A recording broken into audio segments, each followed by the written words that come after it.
하며 그의 하나님께 감사하였더라. 아멘. 사랑합니다. 사랑합니다. 우리는 인생을 살면서 수많은 유형의 사람들을 만나곤 합니다.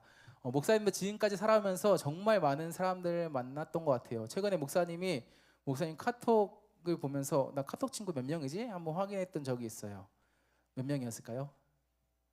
중등부에서 물어보니까 한 명이요. 누가 이러더라고. 한 명은 아닙니다. 목사님 그렇게 왕따는 아니에요. 네, 목사님 카톡 열어보고 카톡 친구 몇 명인지 확인해 보니까 몇 명이었냐? 1,507명이었어요. 1,507명. 생각보다 많이 놀라네요. 네, 이런 반응을 원했어요. 목사님은 감사합니다. 네, 1,507명이더라고요. 생각보다 내가 그동안 많은 사람들을 만났구나라는 그러한 생각이 들었습니다. 목사님 살면서 정말 이런 사람 저런 사람 수많은 사람들을 만났던 것 같아요. 그런데 목사님이 지금까지 만났던 사람들을 보면요, 크게 두 부류의 사람들로 나눠지는 것 같습니다. 그냥 목사님이 나눈 거예요. 목사님 마음대로. 어떤 부류의 사람들이냐? 첫 번째 부류의 사람들은요, 어떤 상황에서도 당당한 사람들이 있어요. 당당한 사람들. 우리 중에도 그러한 친구들 있죠. 여기 있는 친구들 중에서도 시키면 빼지 않고 목사님 그 정도는 할 수 있죠. 이렇게 당당하게 하는 친구들. 대표기도 할래? 목사님 대표기도 당연히 하죠. 이렇게 당당하게 이렇게 살아가는 친구들 있어요. 내 얘기하는 친구 이렇게 생각하는 친구도 있을 것 같아요. 자, 이런 친구들은 나한테 어떤 일이 일어나도 전혀 움츠러들지 않죠. 또 나에게 어떤 일이 맡겨진다 해도 자신감 있게 그것을 감당합니다. 자, 반대로 두 번째 부류의 사람들이 있습니다. 두 번째 부류의 사람들은 어떤 사람들이냐? 어떤 상황에서도 소극적인 사람들이죠. 이런 사람들은요, 첫 번째 부류의 사람들과는 다르게 무엇을 시켜도 안 하려고 해요. 너 이거 한번 해볼래? 아니요. 너 대표기도 아니요. 그냥 말 꺼내기도 전에 그냥 나 안 하겠다라고 말하는 친구도 많죠. 애초에 나서서 무언가를 하는 것을 극도로 싫어하는 그러한 부류의 사람들입니다. 자, 이렇게 목사님이 살면서 이러한 이 두 부류의 사람들을 많이 만나는데요. 우리가 신앙생활을 하면서도 이러한 사람들을 만나는 것 같아요. 무슨 말이냐? 우리가 신앙생활을 할 때에도 누군가는 당당하게 신앙생활을 하는데 누군가는 소극적으로 신앙생활을 한다는 거예요. 여러분, 목사님은요, 토요일마다 우리 중등부 제자훈련을 하고 있습니다. 고등부는 좀 짧게 진행하는 걸로 알고 있어요. 중등부는 12주 진행합니다. 상반기 때. 생각보다 길어요. 그래서 6월 달에 마무리를 하는데 목사님 지금 7명의 친구들과 중등부 제자훈련을 하고 있는데요. 이게 훈련생 친구들과 일상을 나누다 보면 생각보다 식기도 하는 것을 어려워하는 친구들이 있어요. 식기도 하는 것을 어려워하는 친구들이 있어. 여러분, 그 식기도가 뭡니까? 식기도 모르는 친구 있어요, 혹시? 식기도는 다 알죠, 뭔지? 식기도는 밥 먹기 전에 하는 기도가 식기도죠. 어떻게 보면 이 식기도는 우리의 신앙생활에 있어서 기본 중에 기본이라고 할 수 있는 겁니다. 그렇죠? 기본이에요, 기본. 그냥 베이스로 깔고 가는 게 식기도인데요. 여러분들, 이게 기본인데도 불구하고 우리가 이 식기도 하는 것조차 어려워한다는 거예요. 집에서는 기도를 잘합니다. 집에서는 기도를 잘해요. 교회에서 그래도 대표기도 시키면 하기는 싫지만 그래도 할 때도 있어요. 그런데 이상하게 친구들과 있으면 식기도 하는 거를 잘 못하는 그러한 모습들을 자주 보이죠. 그러니까 우리가 교회를 다니면서도 하나님을 믿는다고 말하면서도 정작 우리의 그 삶의 자리에서는 당당하게 우리가 신앙생활을 하지 못할 때가 너무나도 많다는 거예요. 자, 그런데 오늘 본문을 보면 우리는 이러한 우리의 모습과는 다르게 어떠한 순간에서도 당당하게 신앙생활을 했던 한 사람을 보게 됩니다. 누구냐? 바로 다니엘입니다. 다니엘. 여러분, 우리는 지난주에 다니엘이 뜻을 정하여 왕의 음식과 포도주를 먹지 않는 것을 함께 살펴보았죠. 그 당시 왕 절대 권력을 가졌던 사람이었습니다. 그래서 왕의 명령에 불복종하는 것은 목숨을 잃을 수도 있는 행동이었어요. 자, 그런데도 불구하고 다니엘은 이 왕의 음식과 포도주를 먹으라는 이 왕의 명령이 어떻게 했습니까? 뜻을 정하여 왕의 음식과 포도주를 먹지 않았죠. 어떻게 이렇게 뜻을 정할 수 있었습니까? 다니엘이 하나님만 의지했기 때문에. 다시 말해서 하나님만이 나를 다스리신다. 하나님만이 나를 통치하신다. 그렇기 때문에 하나님이 나를 책임지신다. 이렇게 하나님을 의지하였기 때문에 이 왕의 음식과 포도주를 먹으라는 이 왕의 명령에도 불구하고 그것을 먹지 않겠다라고 뜻을 정할 수가 있었죠. 자, 그리고 그 결과가 어땠습니까? 하나님은 다니엘을 더 건강하게 해주시고 더 좋은 길로 인도하시고 결국에는 이 다니엘을 바벨론의 총리로 세우시는 것을 우리가 볼 수 있어요. 자, 여기까지가 우리가 지난주에 함께 나누었던 말씀이었습니다. 자, 그리고 오늘 본문을 보면 우리는 다니엘의 삶에 또다시 위기가 찾아오는 것을 보게 돼요. 오늘 본문을 보면 다니엘이 바벨론의 총리가 되었을 때 그 당시 바벨론의 왕이었던 다리오 왕이 바벨론 전역에 한 가지 조서를 내립니다. 여러분, 조서가 뭔지 알아요? 조서? 아마 여러분 중에 사극 드라마 좋아하는 친구 있을지도 모르겠어요. 목사님은 여러분 나이 때 사극 드라마 진짜 많이 봤습니다. 불멸의 이순신 막 이런 거 많이 보고, 우리 선생님들 웃으시네요. 네, 다 같이 보신 거죠. 그럼 뭐 대장금 막 이런 거 많이 보고 했었는데, 사극 드라마 보면 왕의 신하가 백성들 앞에서 어명이요 하면서 이 왕의 명령이 적힌 문서를 이렇게 펼쳐 드는 것을 우리가 종종 보여. 뭐 여러분들은 안 봤을지도 몰라요. 목사님 봤어요. 근데 그렇게 펼쳐놓은 이 문서가 바로 조서입니다. 조서. 그러니까 다리오 왕이 자신의 명령이 적힌 조서를 이 바벨론 전역에, 전 지역에 내렸다라는 거예요. 자, 그런데 다리오 왕이 내린 조서에는 한 가지 특징이 있었습니다. 어떤 특징이었냐? 이 조서에는 왕의 도장이 찍혀 있었다라는 거예요. 무엇이 찍혀 있었다? 왕의 도장이 찍혀 있었다. 도장이 찍혀 있었다. 여러분, 왕이 도장이 찍혀 있었다는 것은 무슨 의미입니까? 자, 우리가 보통 누군가와 계약을 할 때에도 도장을 찍죠. 뭐 여러분들은 누군가 뭐 계약서를 작성해 본 적이 없겠지만 계약서를 작성할 때는 마지막에 도장을 찍습니다. 이때 도장을 찍는 이 의미가 뭡니까? 이 계약이 성사되었다라는 의미이죠. 그러니까 이 계약이 성사되었기 때문에 이 계약서에 적힌 내용은 어떠한 일이 있어도 결코 변하지 않습니다라는 것을 의미하는 것이죠. 도장을 찍는 이 행위가요. 이것이 도장을 찍는 의미인데요. 마찬가지로 왕의 명령이 적힌 조서에 왕의 도장이 찍혀 있어요. 이것은 무슨 말이에요? 이 조서에 적힌 왕의 명령은 고칠 수 있다 없다? 없다라는 것이죠. 절대 고칠 수 없다라는 거예요.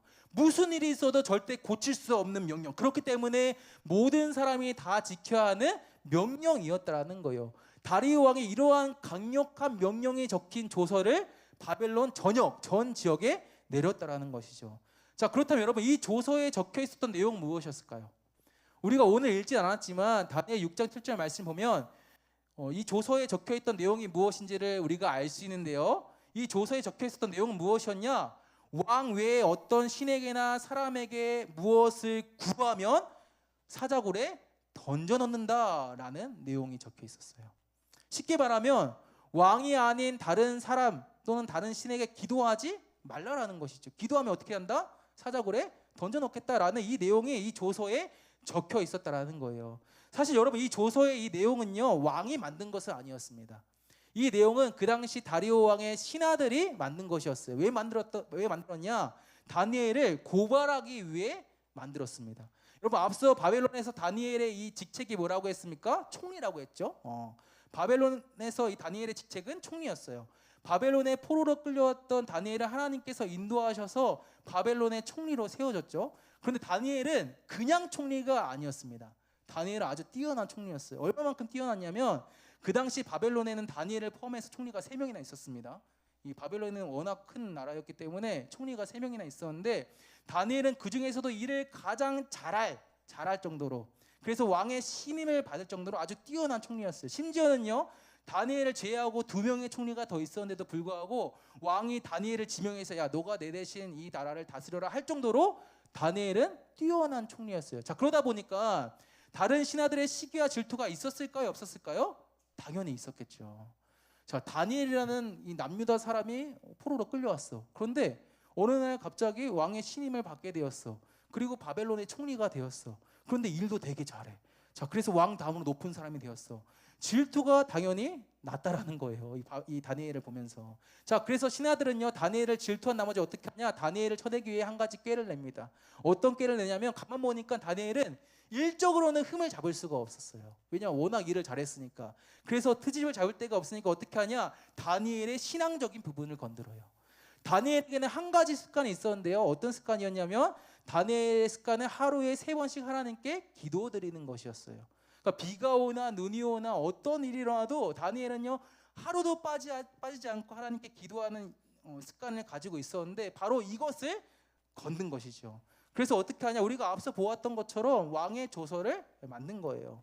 왕이 아닌 다른 신이나 사람에게 기도하면 사자굴에 던진다라는 이러한 조서의 내용을 만들게 된 것이죠.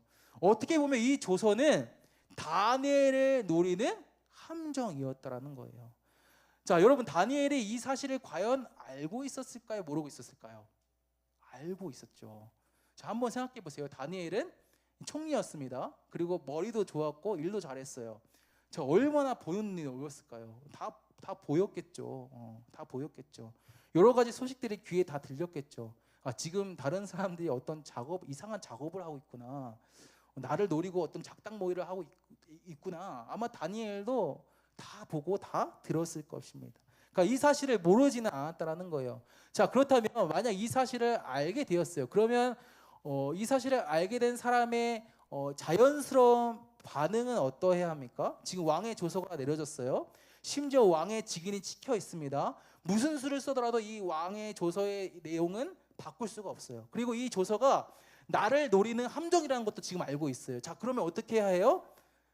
어떻게 해야 합니까? 만약 목사님이라면 목사님은 일단 몸을 사리고 볼 것 같아요. 지금 내가 할 수 있는 게 있어요, 없어요? 없어. 이미 이 조서에는 왕의 도장이 찍혀 있어. 이 조서의 내용을 바꿀 수가 있어요, 없어요? 없어요. 이 조서에 있는 내용을 바꿀 수가 없다라는 거예요. 왕이 아닌 다른 신이나 사람에게 기도하며 무언가를 구하면 사자굴에 집어넣겠다, 던져버리겠다라는 이 조서의 내용을 바꿀 수가 없어요. 그러니까 이것은 타협의 여지가 없다라는 거예요. 타협의 여지가 없다. 이 조서의 내용대로 하지 않으면 그냥 사자굴에 던져진다라는 거예요. 죽는다라는 거예요. 자, 그렇기 때문에 어떻습니까? 일단 내 목숨부터 살리고 봐야죠. 그렇죠? 내 목숨부터 살리고 보고, 그리고 천천히 계획을 세우는 것이 사람의 자연스러운 반응이라는 거예요. 자, 그런데 오늘 말씀에 보면 다니엘은 이것을 알고서도 어떻게 하냐. 우리 다니엘 6장 10절 말씀 보도록 하겠습니다. 자, 목사님 읽도록 할게요. 다니엘이 이 조서에 왕의 도장에 찍힌 것을 알고도. 여러분, 다니엘은 알았어요. 이 조서에 왕의 도장에 찍힌 것을 알고 있었습니다. 자, 그런데도 불구하고 어떻게 합니까?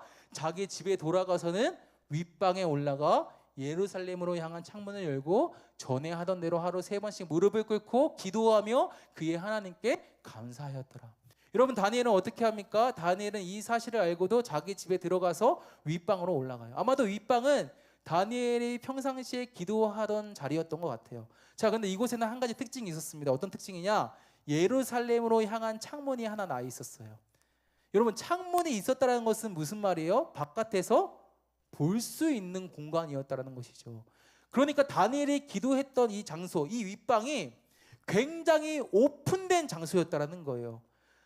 누구나 다 볼 수 있는, 다니엘이 무엇을 하는지 다 관찰할 수 있는 그러한 장소에 다니엘이 올라갔다는 것이죠. 자, 그리고 그곳에 다니엘이 어떻게 합니까? 전에 하던 대로 하루 3번씩 무릎을 꿇고 하나님께 감사하며 기도해요. 누가 보면 큰일인데, 누가 보면 바로 고발당하고 사자굴에 던져질 그러한 위험이 있는데, 지금 다니엘은 누가 보든지 말든지 상관하지 않고 전에 하던 대로 당당하게 하나님 앞에 기도했다라는 거예요. 사랑하는 여러분, 어떻게 다니엘은 이렇게 할 수 있었을까요?